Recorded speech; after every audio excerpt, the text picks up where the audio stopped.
Olá! Vai chegando o fim de ano, a gente começa a pensar nas coisas que deram errado, nas coisas que deram certo e muito mais pensando nas coisas que dão errado. A gente meio que se foca nisso e tem uma sensação de que não vai engrenar, não vai dar certo.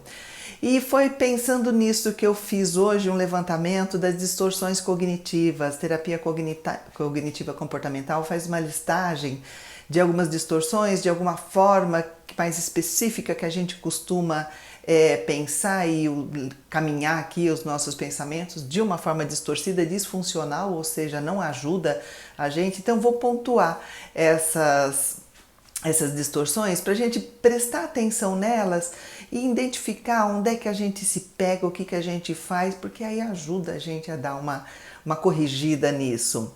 Sou Marisa de Abreu, psicóloga, tenho esse canal para falar de psicologia, de comportamento, para mostrar para você os caminhos que o psicólogo estuda, por onde ele vai, no que ele pode te ajudar, em que situações você pode contar com o psicólogo.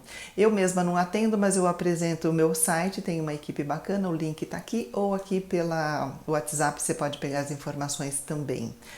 Então vamos lá. Quem que nunca desanimou achando que as coisas nunca vão dar certo? A gente tem uma sensação sim de que esse momento atual que você tá, não importa qual seja, você tem a sensação que ele é o representante da verdade, de que vai ser assim, de que nada vai mudar, e as coisas mudam, coisas novas vão acontecendo.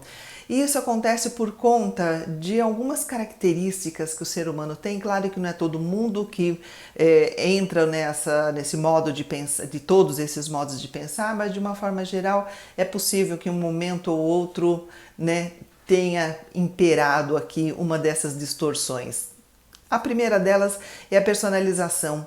É a sensação de que a pessoa, ela mesma, é responsável por 100% de tudo que está acontecendo, tudo que acontece. Por exemplo, o filho não foi bem na prova, aí o pai já acha que ele é o responsável pelo fracasso na educação do filho.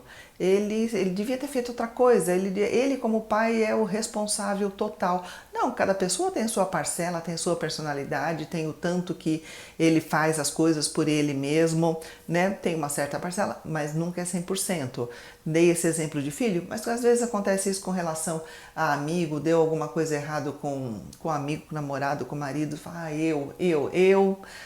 que botei tudo a perder. Quando tem a outra pessoa envolvida na história, ela tem uma parcela dela de responsabilidade. O outro é o filtro mental, é quando a gente fica muito focado só nos aspectos negativos de alguma coisa. Por exemplo, a pessoa fez um jantar para várias pessoas na casa dela, a maioria gostou. Uma fez um comentário, uma falou que a comida estava um pouco salgada. Pronto, ela já considera que ela é uma péssima cozinheira, que ela não sabe cozinhar. Mas de todo o grupo que ficou bem, ficou de boa, que foi sincero, que realmente gostou, uma só, a gente pode considerar que foi o gosto pessoal dessa pessoa que não bateu aí com a tua cozinha, não que você é uma péssima cozinheira. E filtro mental é isso, é você pegar só um aspecto e o pior deles e considerar isso como verdade e desconsidera todas as outras informações que são bacanas que estão acontecendo ali. Isso acontece também quando eventualmente tem uma coisa ruim que aconteceu na vida da pessoa e ela acha que isso é o que vai acontecer para sempre. Por exemplo, terminou um relacionamento, outra pessoa rompeu com ela e ela acha, ninguém mais vai gostar de mim. Se essa pessoa não gosta de mim, pronto, essa é a prova de que eu não sou gostável e de que nada mais vai dar certo daqui para frente. Não, deu certo com essa pessoa, tinha outros objetivos, tinha outro pensamento, outro modo de levar a vida, outras, Não significa que nada, nunca mais, ninguém mais vai gostar de você. Isso é um filtro mental. Maximização e minimização. Quando a gente maximiza os próprios erros, e maximiza também o acerto dos outros. Os outros fazem sempre coisas muito legais, muito bacanas. E o que você fez é sempre muito ruim, é sempre...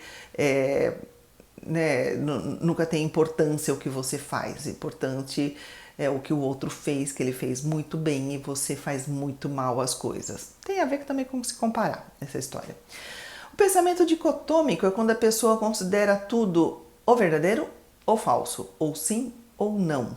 E não percebe que tudo tem nuances aí no meio, né? Por exemplo, a pessoa considera assim, não, se esse trabalho que eu estou fazendo aqui não ficar perfeito, nada do que eu fiz valeu a pena. Meu esforço não valeu para nada. Se eu arrumei a casa, mas ficou um pedaço ali que não ficou muito bom, não valeu a pena ter limpado a casa, não valeu a pena. Se eu fui na festa, conversei com várias pessoas, mas uma fez meio uma cara feia para mim, não valeu a pena ter ido na festa. Calma, teve um monte de outra coisa legal acontecendo. A vida não é tudo ou nada, né? Então você ir percebendo essas pequenas nuances do que acontece nos entremeios é bastante importante para você sentir que a vida é muito mais do que, né, sim ou não. Catastrofização é quando a pessoa prevê um futuro sempre muito negativo e não leva em consideração outras possibilidades que tem, e às vezes até muito mais provável, né? Por exemplo, meu filho não chegou, deve ter acontecido alguma coisa muito ruim. Pode até ser, mas tem um monte de outras possibilidades do que pode ter acontecido dele não ter chegado. Pode ser que a festa está muito boa e ficou mais um pouco, pode ser que errou o caminho e está fazendo um percurso mais longo e se atrasou por causa disso. Pode ter, então, considerar sempre o pior como a única possibilidade é considerar que, né, a vida não vale a pena. Olha a ansiedade nessa história. Ou quando liga pro namorado, ele não responde na hora e pronto, tá com outra. É a única possibilidade. Ou seja, ou tá me traindo, ou é uma pessoa maravilhosa, ou é uma pessoa horrível. Sendo que sempre tem um monte de possibilidades do que a pessoa pode estar fazendo. Você vê que psicologia, principalmente a cognitiva, tem muito trabalho de flexibilizar o pensamento da pessoa, de falar para ela, não, vem cá, vamos pensar em outras possibilidades antes de você saber a verdade, antes de você se desgastar, porque a ansiedade é muito você ficar criando monstro na sua cabeça antes de ter a realidade na tua frente para lidar com ela, com o que de fato aconteceu. Outra generalização, você considerar que uma coisa que aconteceu em alguma situação da sua vida generaliza para todas as outras áreas da sua vida de uma forma geral e completa, né? Para todos os casos. Por exemplo, você perdeu o emprego, fala, na minha vida nada dá certo. Então significa que eu não vou conseguir fazer outro curso, não significa que eu vou casar, não significa que eu vou ter amigos, porque na minha vida, pera lá, gente, não estava nem falando disso. Não foi nessa área que aconteceu uma coisa ruim na sua vida. Para que generalizar para tudo? Né? A pessoa que pensa assim, eu nunca termino o que eu começo. Pode ser que teve uma situação ou outra, alguma coisa que você não terminou. Mas vamos olhar para as coisas que você acabou, para as que você terminou? Sim, possivelmente tem um grande número de situações, né?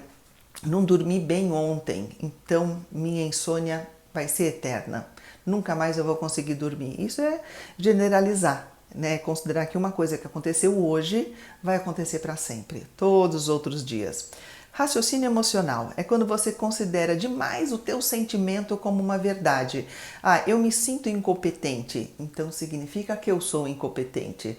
Às vezes a gente se sente alguma coisa por situações que aconteceram, né? E aí você considera que aquilo é a única verdade de tudo, e se você se sente assim é porque você é assim, não necessariamente. Você foi naquele momento não muito eficiente em alguma situação, você não pode se caracterizar como uma pessoa incompetente.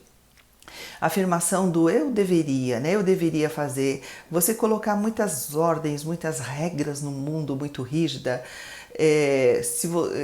dá também uma certa dor aí nessa vivência, porque se você dirigir a crítica para você fica uma pessoa muito autocrítica, você fica uma pessoa muito descontente com você mesmo.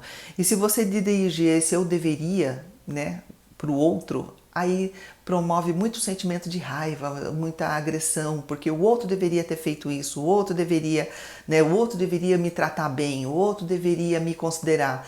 Só que a gente não pode comandar o comportamento do outro.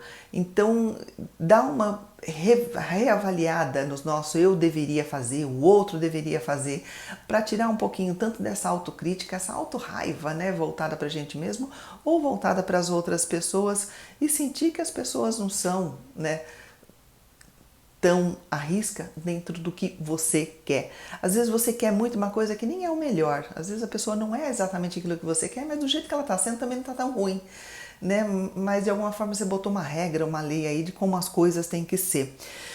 Predição de futuro é outra, quando a pessoa afirma alguma coisa sem ter muita informação que comprove que aquilo é o que vai acontecer e ela vai com aquela certeza. Ah, eu estudei para a prova, mas eu tenho certeza que eu vou mal, tenho certeza que eu não vou tirar nota. Eu fui numa festa e eu vou numa festa, é uma festa, foi eu ser convidada, mas eu não tô nem com vontade de ir porque eu acho que ninguém vai dar bola para mim nessa festa, vai ser muito chato. Nem foi, né? Pode ser que aconteça um monte de coisa legal, pode ser que... E aí é que eu falo, vira uma previsão autorrealizadora, de quando você prevê que a coisa vai ser ruim e você não percebe que você acaba colaborando para que a coisa seja ruim. E de repente, aí a coisa, eu falo, tá vendo? Eu tinha certeza, eu sabia que ia ser muito chato. Você não percebe que você ficou de canto, você ficou emburrado, você, por conta da sua previsão, que você está prevendo, vai ser muito chato isso aqui, ninguém vai dar... E aí acaba acontecendo. E por fim a rotulagem, né, de quando você coloca um termo pejorativo numa coisa, determinando, né, já com muita objetividade, com muita exatidão como as coisas são, né? Eu sou um inútil. Eu sou um inútil pode significar que teve uma situação que você não foi muito eficiente. Então, ampliar o pensamento para eu cometi um erro naquela situação, mas eu não cometo erro o tempo todo em todas as situações. Então, você não pode se chamar de inútil porque teve um erro em uma situação específica. Então, você percebe como tudo isso tem a ver com essa sensação de que deu tudo errado, vai dar tudo errado, vai ser tudo muito ruim, que a gente fala, ei, para dar certo, muitas vezes vai dando errado em algumas situações. E tá tudo bem, não tem problema que de vez em quando alguma coisa dê errado.